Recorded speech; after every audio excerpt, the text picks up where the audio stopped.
Dari rekaman CCTV ini, tampak seorang bocah mendadak dikejar dan dipegangi oleh 3 temannya. Lalu, seorang anak tiba-tiba menyalakan korek dan membakar kaki bocah berkaos putih. Meski api padam, korban menderita luka dan trauma cukup berat. Perundungan dan penganiayaan ini terjadi di Jalan Ujung Gedong, Pasar Rebo, Jakarta Timur, Senin malam. Korban masih berusia 8 tahun, sedangkan para pelaku sudah duduk di bangku SMP. Si korban ini ngelempar kayak serpihan beling kecil gitu, kena di tangan nih, kecil. Pada saat pulang ke rumah, ditangkap di jalan depan situ. Ditangkap, langsung dipegangin, seperti yang di video ya, langsung dibakar gitu. Keluarga korban dan pelaku telah dimediasi pengurus lingkungan, namun belum menemui kesepakatan. Bila keluarga pelaku tidak bertanggung jawab, keluarga korban akan melaporkan kasus penganiayaan ini ke polisi.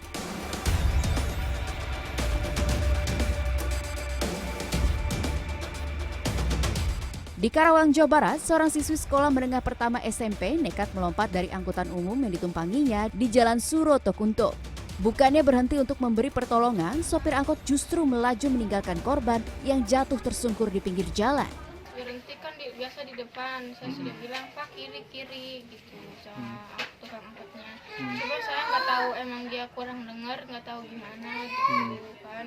Terus waktu pas saya udah ngomong kiri, saya kan panik, dia langsung ngegas kenceng gitu Pak.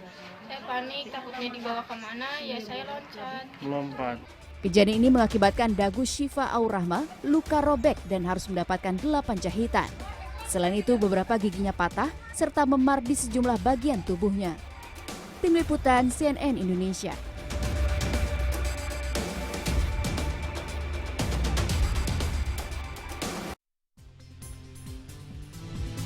Halo, good morning. Kembali menjumpai Anda di pagi hari ini. Senang sekali ya pagi ini walaupun macet sudah di mana-mana, tentunya sudah balik lagi ke normal begitu ya. Betul, meskipun belum ada ketok palu gitu ya. Sudah berubah jadi endemi, tapi ayo ingat tetap prokesnya dijalani. Yang namanya pakai masker, yang namanya cuci tangan, apalagi menjaga jarak dan mengurangi mobilitas itu kayak udah jadi salah satu kewajiban aja gitu. Kalau ada kerumunan udah nggak perlu, kecuali aduh nih yang selalu bikin dilematis, kerumunan antrian minyak goreng, kalau nggak antri nggak dapet minyak goreng. Tidak hanya minyak goreng, semua bahan-bahan sekarang sudah semakin mahal begitu ya menjelang Ramadan kali ini. Tapi tentunya informasi ini akan kami rangkum nantinya dengan informasi lainnya yang tentunya tak kalah menarik. Bersama saya Iqbal Kurniadi. Dan saya Daniar Ahri, kita mulai Good Morning dari sekarang.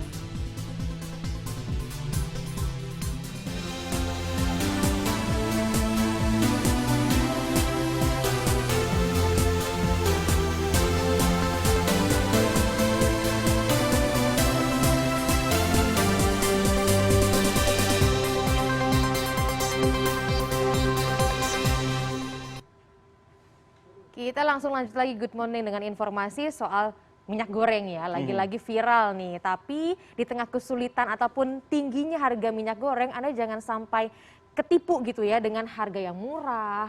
Apalagi kemasan-kemasan yang dikatakan jadinya premium. Karena nih kepolisian daerah Banten mengungkap praktek mafia minyak curah yang dimodifikasi menjadi minyak kemasan premium. Tentu harga kan jadi naik tuh. Betul, tapi tidak hanya itu Daniar, saking banyak yang membutuhkan minyak goreng ini, antrian sampai mengular. Bahkan ini di Pasar Induk Cipinang, Jakarta Timur, warga yang hendak membeli minyak goreng curah harus menunjukkan kartu NPWP ataupun nomor pokok wajib pajak. Direktorat Kriminal Khusus Polda Banten membongkar praktik mafia minyak curah yang ditimbun kemudian dijual sebagai minyak kemasan premium. Di lokasi produksi, puluhan ribu liter minyak curah dikemas menjadi minyak kemasan premium bermerek tanpa izin dalam skala besar. Dari hasil penyelidikan, terdapat 32 ribu liter minyak goreng curah yang ditampung dalam toren air. Minyak yang telah dikemas dan diberi merek kemudian dijual di wilayah Banten dan Jakarta. Pelaku berinisial AR yang mempekerjakan 10 karyawan kini ditetapkan sebagai tersangka. Pelanggaran yang dilakukan diantaranya tidak memiliki izin edar, SNI, serta tidak memiliki izin logo halal. Mafia, kemudian spekulan dan persaingan curang terkait perdagangan sembako khususnya minyak goreng. Mereka menyiapkan alat ini alatnya banyak sebenarnya Pak. Ini hanya sebagian saja, disiapkan dan dirakit untuk mengisi minyak goreng curah dengan dalam minyak goreng premium. Itu yang pertama. Di Pasar Anyar, Kota Bogor, ratusan warga mengular di salah satu toko agen minyak goreng curah pada Rabu siang. Banyaknya pembeli membuat antrean meluber hingga mengakibatkan kemacetan arus kendaraan di jalan raya. Warga yang telah antre berjam-jam ini juga keberatan lantaran pembelian dibatasi 1 jerigen serta wajib membeli paket terigu. Agen pengelola mengaku sengaja memberlakukan sistem ini demi menghindari ulah curang dan joki pembeli minyak goreng. Biasa dapat 2, kalau sekarang kan saking banyaknya jadi dapat 1. Satu dijatah. Lagi dikawin ke mah, sama terigu beli 1 minyak, itu sebal. Di lokasi ini harga ecer minyak goreng curah dijual Rp15.000 per liter. Di Pasar Induk Beras Cipinang, Jakarta Timur, warga yang hendak membeli minyak goreng curah harus memiliki kartu NPWP atau nomor pokok wajib pajak. Meski demikian, ratusan warga tetap antre sejak Rabu pagi untuk mendapatkan minyak seharga Rp13.500 per liter. Sebagian besar pembeli datang untuk kebutuhan berdagang karena pembelian minimal 5 liter. Namun, ada pula yang membeli untuk kebutuhan rumah tangga. Kalau buat dagang mah banyak ya Mas ya. Sekitar 5 sampai 10 liter bisa kalau dagangannya banyak kan. Warga hanya berharap harga minyak goreng bisa kembali normal tanpa harus mengantre untuk mendapatkan minyak goreng. Tim Liputan, CNN Indonesia.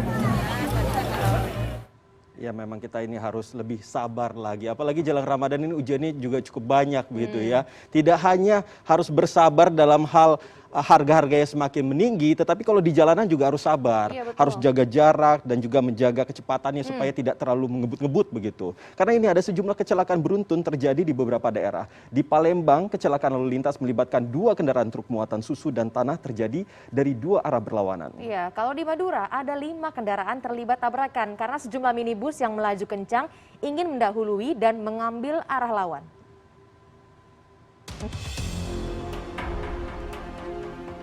Inilah detik-detik kecelakaan adu banteng yang terjadi antar 2 buah kendaraan dari 2 arah berlawanan di Jalan Yusuf Singadekane, Palembang pada Rabu siang.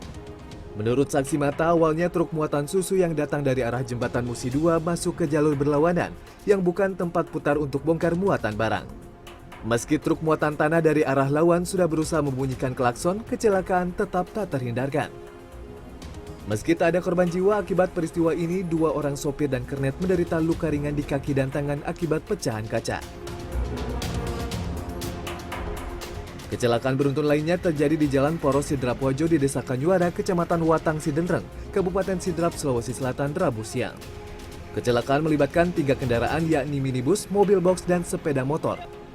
Dari keterangan kernet mobil box, kecelakaan bermula saat minibus hendak mendahului sepeda motor. Namun dari arah berlawanan melaju mobil box, sehingga kecelakaan tidak bisa dihindari.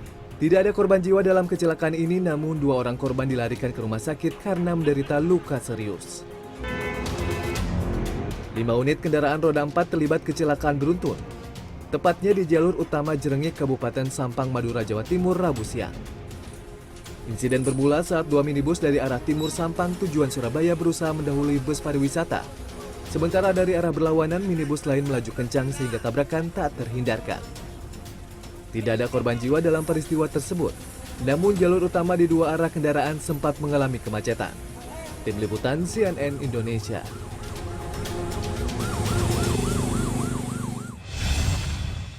Halo, saya Dr. Andika Arspati, spesialis kedokteran olahraga. Pasti pernah kan ngerasa kayak, duh kok hilang semangat ya buat olahraga. Tahu nggak kenapa sih orang-orang suka jadi males olahraga? Biasanya itu adalah orang-orang yang pengen olahraga karena sekedar ikut tetangga. Pengen ikut yang lagi tren. Sehingga begitu trennya hilang, tetangganya ngilang juga, semangatnya juga hilang. Maka saran saya nih, pilih olahraga yang memang kita senengin.